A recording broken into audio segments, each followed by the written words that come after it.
사교육의 출발지로 통하는 유아 대상 영어 학원, 이른바 영어 유치원은 전국에 이미 800곳이 넘습니다.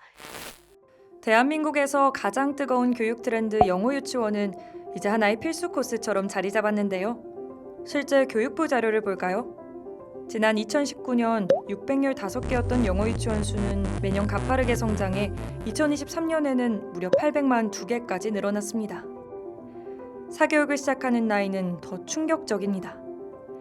교육부 조사에 따르면 만 2세 이하 영유아의 24.6%가 이미 사교육을 경험하고 있고 학교 갈 준비를 하는 만 5세가 되면 무려 81.2%가 사교육 시장에 뛰어듭니다. 이 엄청난 수요는 고스란히 교육비 부담으로 이어지는데요. 2025년 기준 영어 유치원의 한 달 평균 비용은 약 154만 원에서 155만 원 선이었다고 합니다. 강남권의 경우 최대 월 265만 원까지도 지불하는데요. 대체 부모들은 왜 막대한 투자를 해가면서까지 이토록 영어 유치원에 열광하는 걸까요? 저희는 용산구의 한 영어 유치원에 만 4세의 자녀를 보내고 있는 학부모님께 여쭤봤습니다. 3살부터 다녀가지고 지금 4살입니다. 1년 넘짓 조금 다녔습니다. 아무래도 아이가 조기에 좀 일찍 좀 영어를 습득을 해서 다른 아이들에게 밀리지 않는 우리 아이가 조금 됐으면 좋겠어서 보내게 되었습니다. 아이가 좀 영어에 좀 편안함과 그리고 자신감을 좀 가질 수 있는 정도가 되었으면 좋겠습니다. 뒤처지지 않는 영어가 편안하고 자신 있는 아이. 모든 부모가 바라는 가장 이상적인 그림입니다. 그런데 매달 수백만 원의 비용을 지불하면 정말 우리 아이들은 영어 앞에서 편안함과 자신감을 얻게 될까요? 그래서 영어 유치원 출신 대학생의 이야기를 들어봤습니다.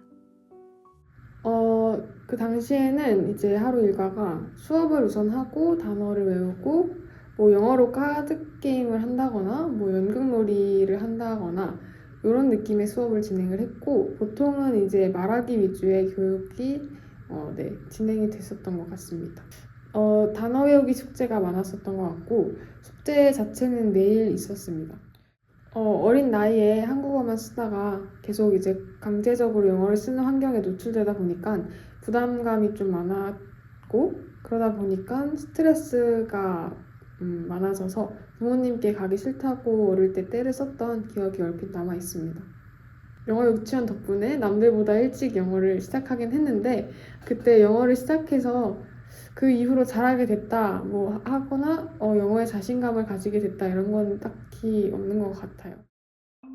이른 나이에 영어 유치원을 다니게 됐다는 전 씨는 영어 유치원의 효과를 크게 보지 못했다는 답변을 전했는데요. 뿐만 아니라 영어 유치원의 수업으로 인해 정서적 스트레스를 받았던 경험도 공유했습니다.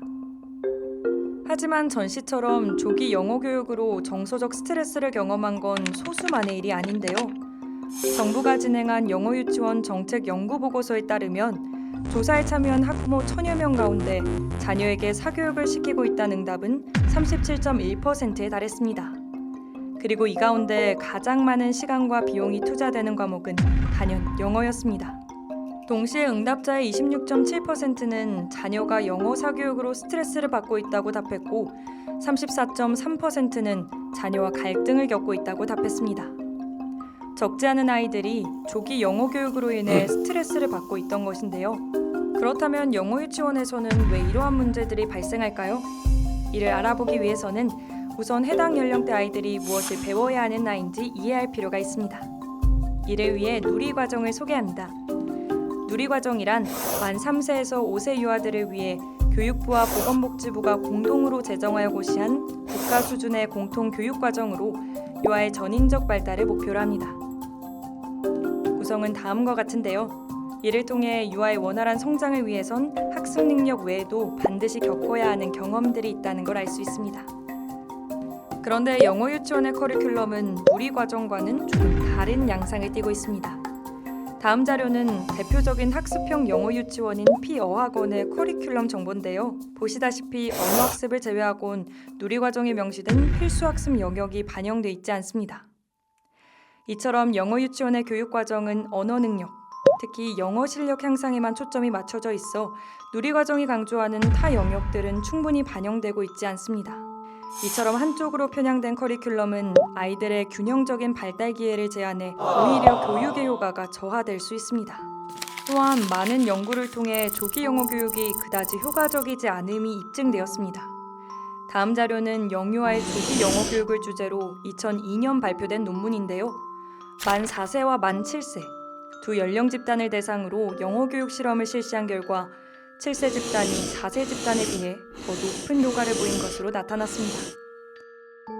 이러한 결과를 통해 알 수 있듯이 어린 나이에 시작할수록 영어 교육이 효과적이다 라는 통념은 사실이 아닙니다. 더불어 영어 유치원은 아이들의 정서 발달에 상당히 지장을 주는 부분이 있습니다. 다음은 조기 영어 교육과 정서의 상관관계에 대한 논문인데요. 연구 조사 결과 전일제 영어 교육, 즉 하루 중 더 많은 시간을 영어 교육에 쏟고 있는 아이들이 더 많은 스트레스를 받고 있었습니다.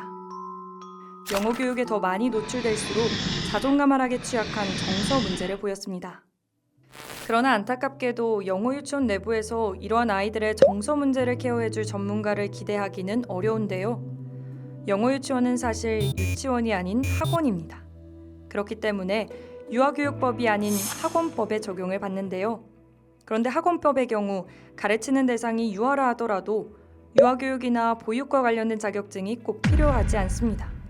즉, 관련 자격증이 없더라도 영어 유치원 강사로 활동이 가능합니다. 실제로 교육부가 2023년 3월에 영어 유치원 강사 2만여 명을 대상으로 관련 자격증 보유 여부를 조사한 결과 강사의 과반수 이상이 자격증 없이 아이들을 가르치고 있는 것으로 밝혀졌습니다. 이를 통해 영어 유치원은 아이들의 심리적 안정과 정서 발달을 체계적으로 지원하는 데 한계가 있다는 걸 알 수 있습니다. 결국 영어 유치원은 높은 비용과 사회적 관심에 비해 교육적 효과는 기대만큼 크지 않았고 오히려 유아기의 균형 있는 성장과 정서 발달을 저해할 가능성까지 드러내고 있었습니다. 그렇다면 이러한 문제를 해결하기 위해선 어떤 노력이 필요할까요? 최근 교육부는 영유아 발달권 보호를 위해 레벨 테스트 금지와 과도한 인지교습 제한 등을 포함한 제도 개선 방안을 발표했는데요. 영유아 사교육의 부작용이 사회적 문제로 인식되기 시작했다는 점에서 의미 있는 변화입니다. 하지만 아직은 시작 단계에 불과합니다. 현재 영어 유치원은 유치원과 유사하게 운영되지만 법적으로는 학원으로 분류돼 영유아 교육기관에 필요한 기준과 관리가 충분히 적용되지 못하고 있습니다. 따라서 영어 유치원을 단순한 사교육기관이 아닌 영유아 교육기관의 관점에서 바라볼 필요가 있습니다. 아이들의 전인적 발달을 위한 교육 기준을 마련하고 누리과정의 핵심 요소가 반영될 수 있도록 관리체계를 강화해야 합니다. 또한 강사 역시 영어 능력뿐 아니라 유아교육에 대한 전문성과 자질을 갖추도록 검증 절차를 강화할 필요가 있습니다. 그러나 제도 개선만으로는 충분하지 않습니다. 영어 유치원 문제 이면에는 조기 교육 경쟁과 불안, 그리고 남들보다 앞서가야 한다는 사회적 분위기가 자리하고 있기 때문인데요. 이러한 분위기가 바뀌지 않는다면 또 다른 형태의 사교육 경쟁은 계속될 수밖에 없습니다. 물론 영어 유치원 규제가 학부모의 선택권과 교육권을 침해할 수 있다는 반론도 있는데요. 부모가 자녀의 교육을 선택할 권리는 분명 중요한 가치입니다.